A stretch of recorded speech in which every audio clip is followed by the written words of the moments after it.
నాలుగు జిల్లాలు ఉన్నటువంటి రాయలసీమకు సమైక్యాంధ్రంలోనే ఎన్నో నష్టాలు చూస్తా ఉన్నాం.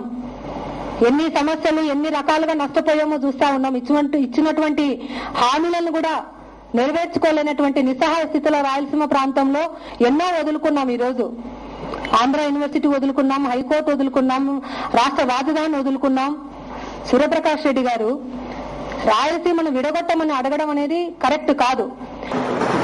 కాంగ్రెస్ పార్టీ నిర్ణయం తీసుకుంటే దానికి మద్దతుగా తెలుగుదేశం పార్టీ లెటర్ ఇస్తే రాతపూర్వకంగా దాన్ని పక్కన పెట్టి రకరకాల నీచ రాజకీయాలు మాట్లాడుతూ ఉన్నారు.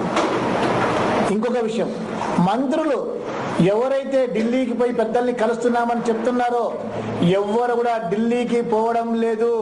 ఢిల్లీకి పిలిపించుకోబడుతున్నారు వాళ్ళు. ఇక్కడ ఎవరైనా ఎక్కువ మాట్లాడితే వెంటనే వాళ్ళకి ఢిల్లీ నుంచి బులావ్ వస్తా ఉంది, వెంటనే బయలుదేరిపోతున్నారు. ఒక్కసారి పోయిన తర్వాత సోనియమ్మ పాదోదకంలో మునిగి తేలిన తర్వాత పునీతులుగా మారి మాట మార్చుకొని మళ్ళీ వెనక్కి వస్తున్నారు. జిల్లాల వారీగా చీల్చి నాయకుల మధ్యన చిచ్చులు పెట్టి ప్రాంతాలు మర్చిపోయి జిల్లాల వారీగా వేరు చేయడానికి ప్రయత్నాలు చేస్తుంది. ఎందుకు ఇటువంటి దౌర్భాగ్య పరిస్థితికి కాంగ్రెస్ పార్టీ వచ్చింది? ఇంత జరుగుతుంటే అదే రాయలసీమ ప్రాంతానికి చెందినటువంటి ముఖ్యమంత్రి గారు ఏమి మాట్లాడకుండా అండర్ గ్రౌండ్ లో ఉన్నట్టుగా ఉన్నారు. వీళ్ల యొక్క కుట్రలకు సీమాంధ్రలో ఉన్నటువంటి తెలుగు వాళ్ళెవ్వరూ కూడా నమ్మేటువంటి పరిస్థితుల్లో లేరు. ఈ ప్రజల ఆగ్రహంలో చంద్రబాబు నాయుడు పార్టీ, కాంగ్రెస్ పార్టీ రెండు మాడి మసైపోవాల్సిందే.